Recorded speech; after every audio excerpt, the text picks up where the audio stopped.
Jadi saya punya anak 8 orang. 8 itu kita dengan basis Al-Quran. Jadi ada 5 orang hafizah di rumah. Ya 30 juz ya. Kemudian istri juga kan dokter ya, tapi mampu menghafal Al-Quran 30 juz kan. Gerak cepat untuk Sumatera Barat.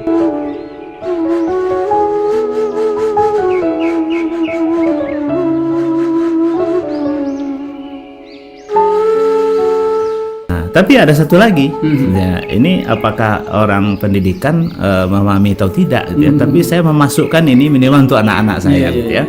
Kecerdasan sosial itu artinya adalah anak kita tamat SMU kah, di pesantren atau tidak di pesantren itu, dia harus mampu bergaul pertama dengan tetangganya dengan baik, bergaul di masjid, bergaul dengan masyarakat di kampungnya, gitu ya.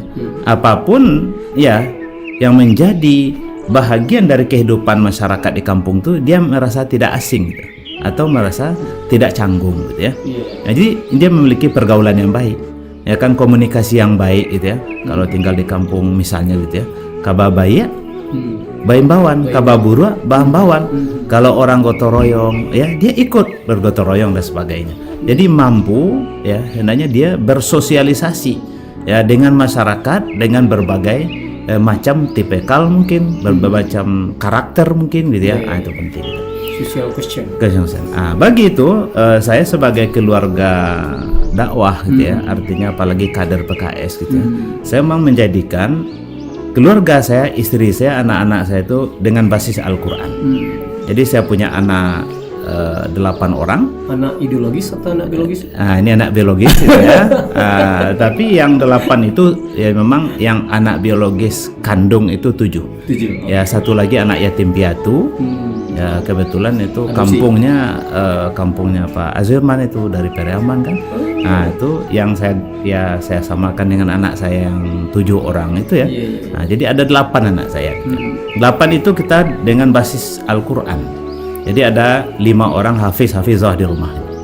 8, ya kan? 5 orang hafiz. Iya, 5 orang hafizah. 30 juz. Ya 30 juz ya. Kemudian istri juga kan dokter ya, tapi mampu menghafal Al-Quran 30 juz kan gitu kan. Nah, ini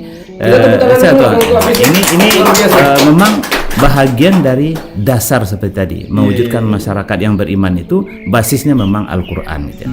Jadi saya juga mohon doa ya dari pemirsa podcast ya, Dunsana Podcast, bagaimana keluarga saya ini menjadi keluarga ahlul Quran. Amin. Nah, saya bahkan sampai sekarang udah 54 umur ya, karena saya belum selesai hafalan saya 30 juz gitu ya.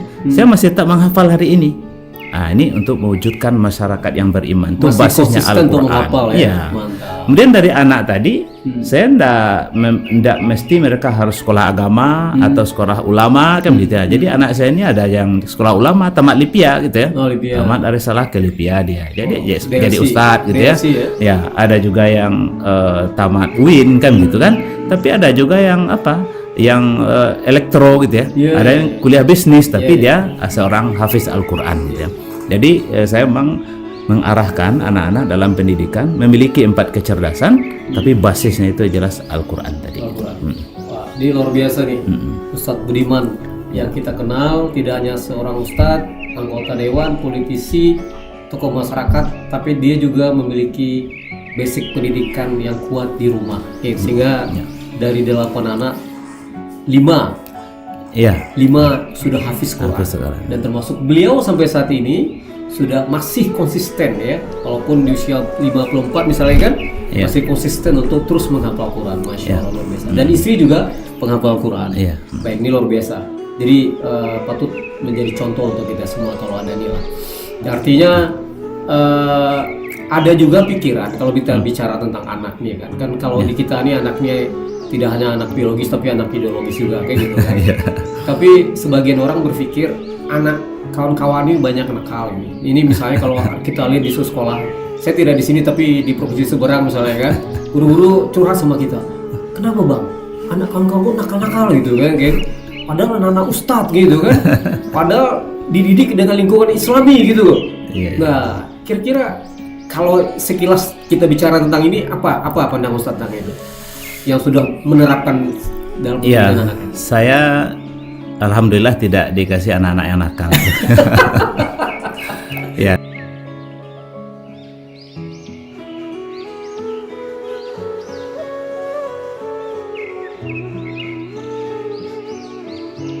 Gerak cepat untuk Sumatera Barat. 8 orang itu 7 orang tuh laki-laki. 8 orang 7 orang laki-laki. Iya. Yang Memang satu nih, yang satu yang tadi Priaman ini laki-laki oh juga. laki-laki. Nah, itu ya. Oh jadi 8 orang 7 orang laki-laki, satu perempuan. Iya. Jadi pernah saya dalam sebuah ceramah di Padang ini, waktu saya perkenalkan anak saya 8, 7 laki-laki gitu ya. Ibu-ibu ini bertanya, "Enggak berkelahi saja dia sekali, Ustaz?" Kami di rumah 2 orang. Iya. Itu susah sekali ngaturnya Kalau laki-laki katanya, itu, ya, laki-laki iya. gitu kan. Tapi alhamdulillah anak saya ini sudah besar-besar sekarang ya. Bahkan saya udah menikah, sudah punya cucu gitu ya, 5 orang. Nah, saya diberkati juga 2 menantu saya juga hafiz Al-Qur'an gitu kan. Nah, ini memang keluarga Quran ini menjadi keyakinan gitu ya. Berarti hafiz Jadi dari 6 dan tambah 2 lagi, Ustaz. ya 5 tambah 2 lagi. ya 7. 8 ada di rumah gitu ya. 8 ya. Ada 8 di rumah ya, sudah menyelesaikan hafalannya 30 juz. Jadi cuman mohon doanya bagaimana hafalannya mutkin ya dan istiqomah gitu kan. Nah, jadi anak ini memang dididik semenjak dari dalam kandungan dengan Quran. Jadi sampai hari ini saya belum pernah melihat anak saya ini perang mulut, berkelahi mulut sama mereka, sesama mereka, apalagi berkelahi tangan gitu ya. Artinya itu tidak pernah. Jadi mereka cocok semuanya. Bahkan termasuk yang anak yatim piatu yang saya sebut itu dengan anak saya itu benar-benar cocok, akur semuanya gitu. Seperti adik kakak kandung gitu. Ini mungkin berkah dari Allah juga. Nah, ini memang harus menjadi keyakinan kita bahwa dengan Al-Qur'an anak kita akan baik. Dengan Al-Qur'an keluarga kita akan baik. Karena itu kan janji Rasulullah, khairukum man ta'allamal Qur'an wa 'allamah. Orang terbaik di antara kamu adalah orang yang belajar Al-Qur'an dan mengamalkannya. Nah, itu kan. Jadi belajar dan mengajarkannya kan gitu ya. Jadi kita mau putar-putar di situlah kan gitu ya. Jadi belajar terus tentang Al-Qur'an dan juga mengajarkan Al-Qur'an. Jadi yakin kita dengan itu.